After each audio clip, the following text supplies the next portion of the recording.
C.D. Thomas. C.D. Thomas. Yeah. Can you explain the concept of original sin?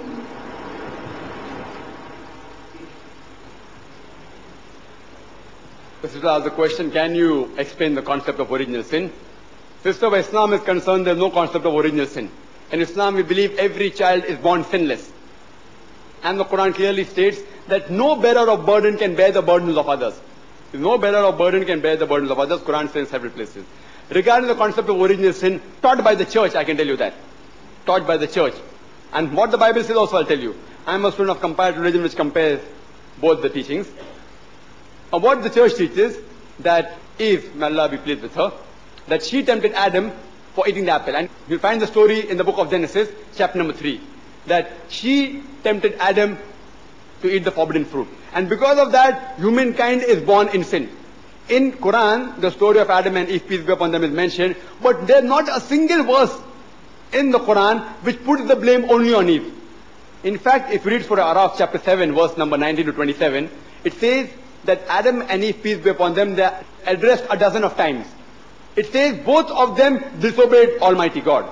Both of them repented. And both of them were forgiven. Both, the blame is put equally on both.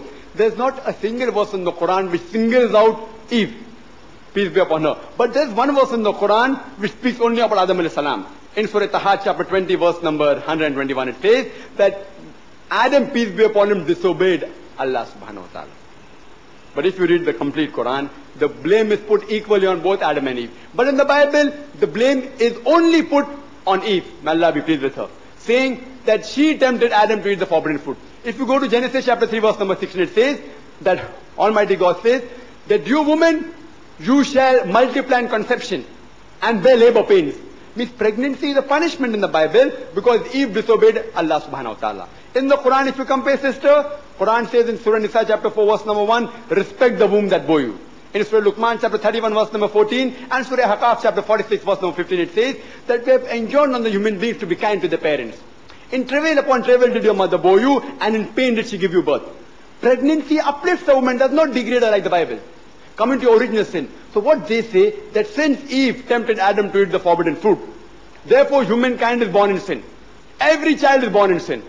I am asking the question, did Eve ask me before eating the apple? If I told her, okay, eat, then I'm very well responsible. Did Adam ask me, peace be upon them both, that can I eat the forbidden fruit? When they didn't ask me, how can I be held responsible? It's illogical. How can I be held responsible? If they'd asked me and if I've given them permission, then you can hold me responsible. So surely you cannot hold me responsible. But the Christian church teaches that because she disobeyed God and Adam and Eve disobeyed God, mainly due to Eve, whole humankind is born in sin. And because of that, what they say, that God Almighty, He gave His begotten Son as a sacrifice. And they quote Gospel of John, chapter number 3, verse number 16. For God so loved the world, that He gave His only begotten Son. Whosoever believeth in Him shall not die, but have everlasting life. Again, this is a commentary I can give, if you want to know, of this verse. This begotten is not then the original manuscript according to 32 scholars of the highest eminence, Christian scholars. They say the word begotten is not there in the original manuscript. So if you analyze what the church teaches, that every human being is born in sin, and they quote, the soul that sinneth shall die. And it's a quotation of the Bible, I do agree with it. It is Ezekiel chapter 18, verse number 20. The soul that sinneth shall die. They end the verse where the verse doesn't end. If you read the Bible, sister, the soul that sinneth shall die is mentioned there in the Bible in Ezekiel chapter 18, verse 20. But it continues and says, the soul that sinneth shall die. The righteousness of the righteous shall be upon him. The wickedness of the wicked shall be upon him. The father shall not bear the iniquity of the son, neither the son shall bear the iniquity of the father. The Bible says, the soul that sinneth shall die. The father shall not bear the iniquity of the son, neither the son shall bear the iniquity of the father. The righteousness of the righteous shall be upon him, the wickedness of the wicked shall be upon him. But if the wicked turns and returns to the true path, he shall not die. That is what the complete verse says. So even according to the Bible, sister, sin is not inherited. What the church teaches, sin is inherited, is against the teaching of the Bible. So if you want to know what Christianity teaches, you have to go according to the Bible. Just because a Muslim says something that women are bad and should ill-treat the woman, that doesn't mean Islam ill-treats the woman. To know how Islam treats the woman, refer to the Quran and the Sahih Hadith. So therefore, sister, even if you read the Bible, there is no concept of original sin. Because the Bible clearly says, the son shall not bear the iniquity of the father, neither the father shall bear the iniquity of the son. Iniquity means sins.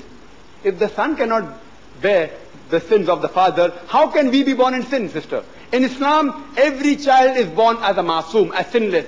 Irrespective whether he is born in a Christian family, a Hindu family or a Muslim family, he is born as a Muslim. Our beloved Prophet said every child is born in Deen al-Fitr, in the innate religion. He is born pure. Hope that answers the question.